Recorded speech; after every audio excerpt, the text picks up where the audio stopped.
My name is Yvonne Rogers. I'm a 75-year-old Muslim convert, and I've never done this before. I'm new to making videos, but I feel compelled to do so over what I believe to be is a complete travesty of justice, because no defence of mine has ever been heard, yet my family home of 64 years is at risk of a forced sale if I don't keep up repayments of £450 a month to a solicitor in Guildford who is my neighbour's lawyer.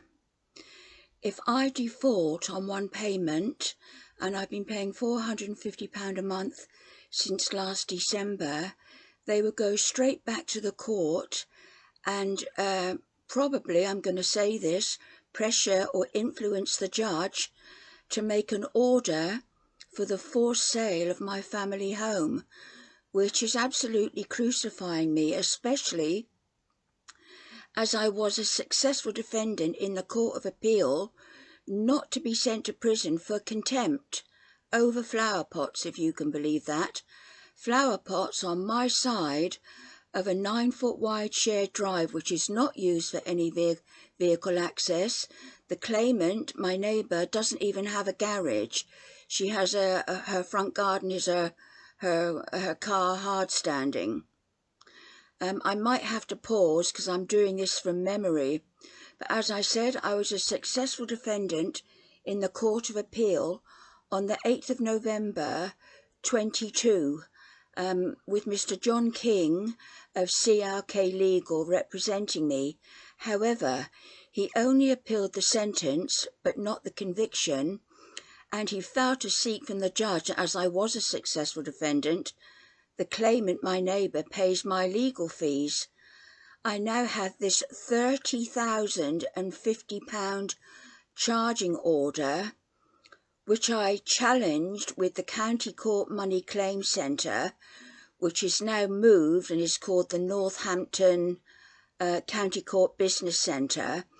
And Mr. Alan Brown and a member of staff called Ronke confirmed to me, but they refused to give me a copy of my computerised notes where this is recorded, confirmed to me that the charging order was both sent and drawn in error, meaning that I'm not financially liable. I'd been too ill to get to court twice because in March 22 I contracted Lyme's disease from a tick bite in my garden. I had the red target bullseye mark on my lower left leg.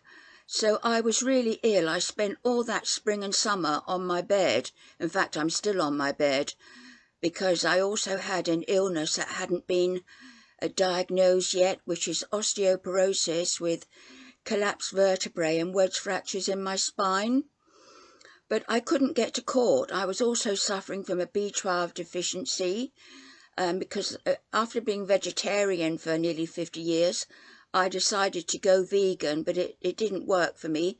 So I've gone back to being a vegetarian. But I was really unwell. I was in bereavement. I was undergoing mental health, treatment from a mental health facility as an outpatient. So all in all, I was in a pretty bad state, very vulnerable.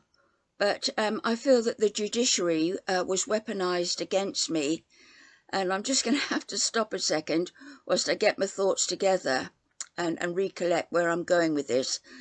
I couldn't get to court, and I'd instructed a legal representative from the legal company to represent me. He promised, and I've got a copy of an email that says, I will not only act, I will protect you. He did neither. He failed to turn up at my committal hearing in September 22, and he failed to file my evidence into court.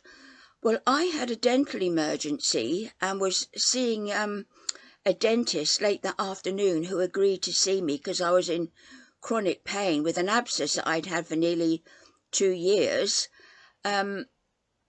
So Where, where am I? He failed to turn up, failed to file my evidence into court. So with me not there and my legal representative not there, the judge proceeded to trial, found me guilty in my absence, and sentenced me to 6 months in prison. 6 months in prison. I sat at home on my bed because I couldn't get to court and there was no video link, waiting for the police to come and collect me, take me to prison, meaning all of my animals, including a little blind dog and a blind cat and another cat with partial vision, and my other 4-legged babies would have been taken away with the RSPCA, who would love to have come here and taken away my animals, because people close by have quite often got the RSPCA out for my animals on so many occasions since I came back to where I live now, which is my family home of 64 years. My animals are my raison d'etre. They're my reason for getting up every day. But people will just not stop targeting me. And I do believe that measures have been taken and lots of people are involved, including public servants, to drive me out of my family home in order to prevent any Muslims, Asians, black, ethnic or mixed ethnicity people living here. They want to create a Muslim-free zone in my road. I know it sounds crazy, but it can only be that. And the worst thing of all is the claimant has managed, and she kept a gun to our heads, and me and my poor late mother, the 95-year-old dear Frances Poppy Rogers, who had a stroke, and I believe it was the stress, because this was going on before she died. But the claimant, my neighbour, sat back, waited for my mother to die. Immediately my mother died, she filed a frivolous and vexatious lawsuit over flower pots. The flower pots were not the issue, I'm the issue. But she's ended up as, proprietor on my family home. My late father, Frederick Osmond Rogers, he served out on aircraft carriers in the Sea of Japan when atom bombs went off, at risk of being torpedoed from below, bombed from above, kamikaze pilots, so that when he died, his family had a roof over their heads. Little did he know that a predator and her lieutenants in public office, including I allege in the police, would try and get their daughter out of their home. I've been fighting and fighting. The media are not interested. You would think the media would be interested, wouldn't you, in what I allege is land grab, property theft, fraud. But as I said, I'm doing this off the top of my head. She's ended up as proprietor on my family home. My legal representative failed to turn up at Winchester County Court to my committal hearing. The judge proceeded to trial. He found me guilty in my absence, sentenced me to 6 months in prison. But there is one shining star in all of this mayhem, in this travesty of justice, and I believe that discrimination and extreme human rights violations have taken place. There was a shining star, and it's Judge Lady Andrews at the Court of Appeal. She identified serious irregularities in orders being made by county court judges.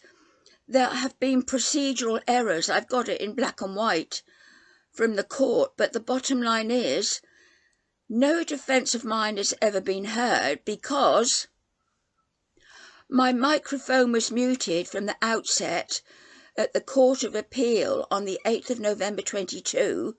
I was still too ill to get to London, but I appeared by video link from Portsmouth County Court, but I was not allowed to give evidence. No defence of mine has ever been heard. How can my home be at risk of a forced sale if no defence of mine has ever been heard? I mean, I'm not playing the I'm the vulnerable woman card, but I do feel extremely vulnerable and I'm very unwell. I'm fighting. I'm not getting any help from the NHS. I'm in permanent chronic pain. I can't walk to my nearest post box, but that's not the only thing. On the 18th of June 21, 3 policewomen without warrants turned up at my front door. It was 4 o'clock in the afternoon. I was in my dressing gown. I was just about to go back to bed and have a little rest because these health issues make me a little bit tired.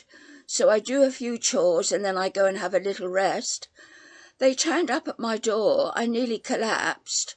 I explained that I was unwell and about to go back to bed. And to cut to the chase, they forced their way into my home. I was made to strip naked in my bedroom whilst I rummaged for some appropriate Islamic clothing to put on. The policewoman stood right beside me. I had to use the toilet. I needed to go for a pee, basically. I had to keep my bathroom door open. Another policewoman was searching my kitchen worktops, picking up veterinary medicine for my cats. And it was just horrific. And then they paraded me down the road like a terrorist, made me climb up into the cage in the back of a police van on painful, swollen, inflamed arthritic legs, riddled with polymyalgia rheumatica, and with collapsed vertebrae and wedge fractures in my spine from a very late diagnosis of osteoporosis, and I wouldn't even know I had that had I not demanded that I have a back x-ray earlier this year, actually, in June. I remained in that cage for 2 hours like a rabid dog, whilst I was taken to Portsmouth Police Station, where we waited 1 hour between barriers, and one policewoman came back and said, "Portsmouth is too busy. We're taking you to Southampton," which was a 30-mile trip down the motorway, heading west in horrific weather conditions. It was torrential rain. Reliving it makes me hyperventilate. It really does. But I was detained for many hours in a windowless cell where I only sip water for the duration. I'd been told by the policewoman who arrested me in my home that there would be medical assistance at the police station. There wasn't. A few hours in, I became really unwell. In fact, I thought I was going to die.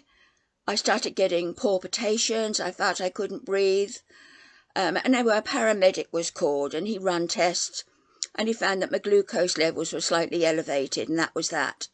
But round about midnight, I was called in for an interview under caution. The police duty solicitor, luckily, was a wonderful lady, Michelle Sherville of Tang Bentley Jackson. She told me to say no comment to everything. I followed her instructions. But just before I went into the interview under caution, I needed to go for a pee. So the policewoman who arrested me, who's played a pivotal role in all of this, took me back to my cell, but made me use the toilet with the door to the custody suite open. So anybody passing in the custody suite could see me going to the toilet, or trying to. Well, it's not easy, is it, if you think you might have an audience? Anyway, that was that. But then on the 28th, I was called in for 3 more interviews under caution in my local police station. And that was just horrific. But on the 28th of December, 22, 2 police officers turned up at my door with papers to arrest me and immediately commit me to prison. And I wasn't very well. I'd been ill for 5 weeks. It was the most horrific flu. And I said, but I was a successful defendant in the Court of Appeal. I've removed all my flower pots. Anyway, I said, I'll go and get you evidence. I'll go back indoors and get the evidence you want from the Court of Appeal. They said, no, you won't come back with the evidence. With that, they pushed their way into my home, through my back porch, through my kitchen, through my hall, into my living room. I got the evidence they needed, and they used the excuse that the Police National Computer database hadn't been updated. Well, I know that to be a lie, because the Court of Appeal told me that within 1 hour of a court hearing, it's up online. But this is where I am. I'm being terrorised in my home, and if my voice is starting to go a bit shaky, please forgive me, because I'm really unwell. I'm not getting help from anyone. Sir Keir Monteith, who's an eminent British barrister, has offered to represent me in the Supreme Court if I can find a legal aid lawyer to instruct him. But the government, previous governments, have removed public funding on all civil litigation, and this is why I'm calling for the judiciary to come under close scrutiny as well, and the whole of the legal profession. Because, you know, I got a barrister to represent me. It was a Mr. Motondo Makulu. He made telephone consultations with me, appointments, but never kept them. And my legal representative, who failed to turn up at my committal hearing, threatened him with a defamation lawsuit for referring to him as something close to a rogue, for taking money from me to act when he had no intention of doing so. It's horrific what I've been through, but I'm still standing. I'm refusing to back down. I will never, ever surrender my home to a religious bigot or anyone else, and I've taken measures to make sure that that won't happen. But I'm still stuck with a £30,050 charging order, which was both sent and drawn in error, and struggling to pay £450 a month to this Guildford solicitor, which means I'm not eating nutritionally when it's important that I do. Especially with osteoporosis, I've got to get as much nutrition into me as possible. Anyway, this is my story. I felt compelled to tell it. I don't even know if anybody will listen. If they do, they do. If they don't, they don't. But I've made my video, and that's what I intended to do. So if you did watch or watch to the end, thank you very much indeed. Bye-bye. Bye.